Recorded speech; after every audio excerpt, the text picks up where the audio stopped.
On passe maintenant à la deuxième question. I0 est toujours égal à 1 et UN plus 1 égale à UN divisé par 2 UN plus 1. On admet que UN, donc on admet que UN est différent des 0, non nul, pour tout entier naturel n.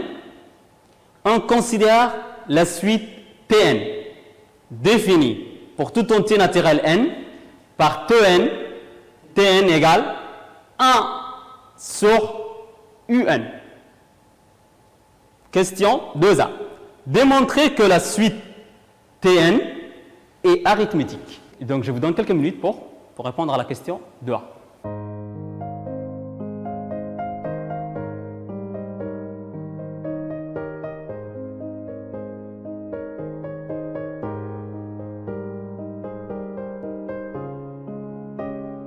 Alors, puisqu'on connaît I0 égale à 1, UN plus 1 égale à UN sur 2 fois UN plus 1, et que Tn égale à 1 sur IN. Donc, corrige ensemble. Tn est une suite, donc Tn est une suite arithmétique s'il existe quoi? Un réel non nul R, tel que quoi? Tel que Tn plus 1 s'écrit Tn plus R, avec R étant la raison. Alors, Tn plus 1, on ajoute ici plus 1, ce qui veut dire que Tn plus 1 c'est égal à 1 sur In plus 1. Or, le In plus 1,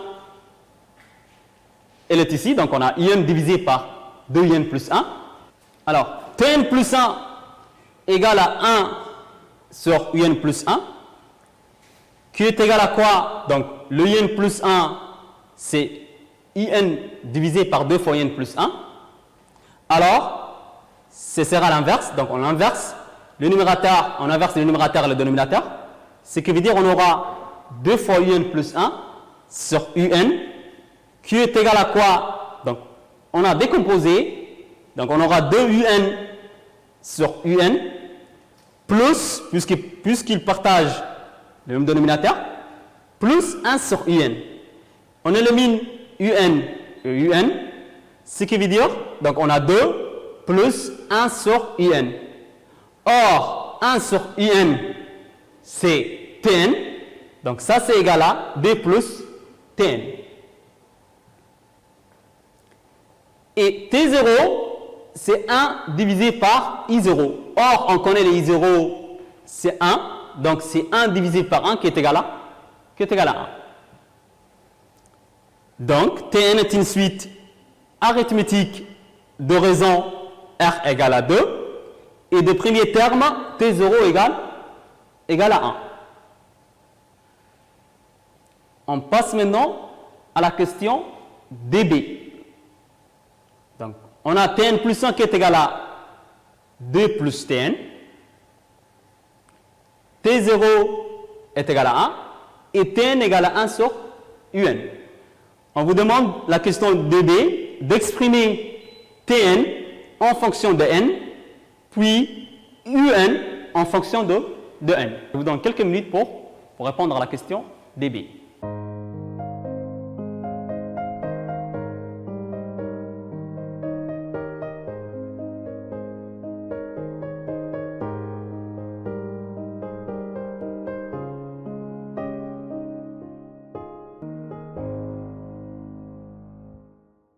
Donc maintenant, on va essayer de corriger la question dB. Réponse. D'après la question 2a,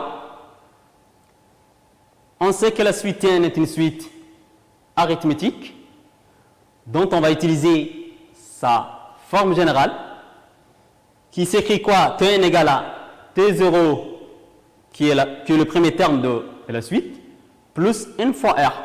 Et R étant la raison. Donc T0, on avait déterminé, donc on avait trouvé T0 c'est égal à 1, plus le R, la raison, on avait trouvé 2. Donc 2 fois n. Maintenant, on écrit n en fonction de n. On sait que UN, on sait que Tn égale à 1 sur UN, d'où IN elle est égale à 1 sur Tn. Or, on connaît la forme générale de Tn, qui est égale à 1 plus 2n, ce qui veut dire on aura 1 sur 1 plus 2n. Donc, on rappelle que un est la conjecture de la question précédente, qui est égale à quoi? 1 sur 1 plus 2n, et c'est la démonstration de la conjecture qu'on avait fait dans les questions précédentes. Là, maintenant, on passe à la question 3a. Étudier l'essence des variations de la suite un.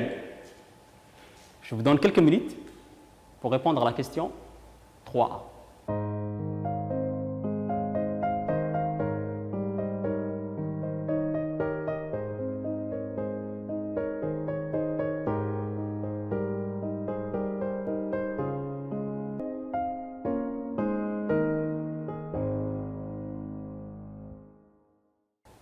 Réponse.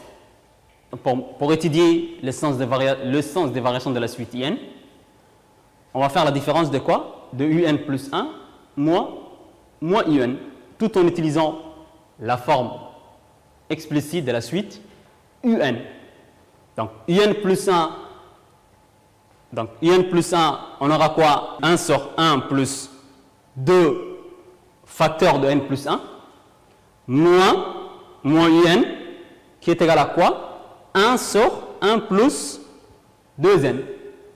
On réduit au même dénominateur. Et on remarque donc qu'on a moins 2, on trouve moins 2 sur 2n plus 3, facteur de 2n plus 1.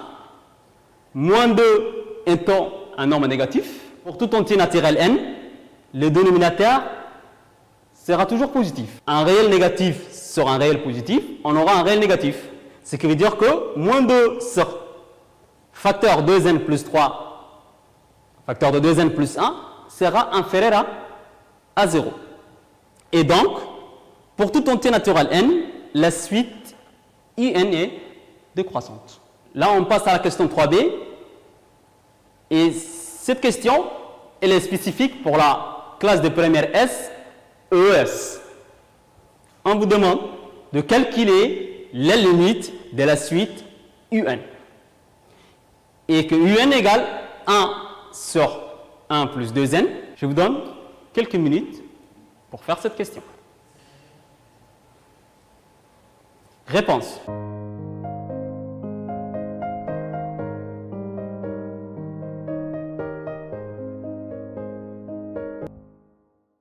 Réponse. Vu que la suite IN s'écrit 1 sur 1 plus 2n, la limite lorsqu'elle tend vers plus l'infini du numérateur 1, c'est toujours égal à 1. La limite lorsqu'elle tend vers plus l'infini de 1 plus 2n égale à plus l'infini. Et d'où par quotient, la limite lorsqu'elle tend vers plus l'infini d'un réel qui est positif sur plus l'infini, c'est égal à 0. Fin de la séance. Merci de votre attention.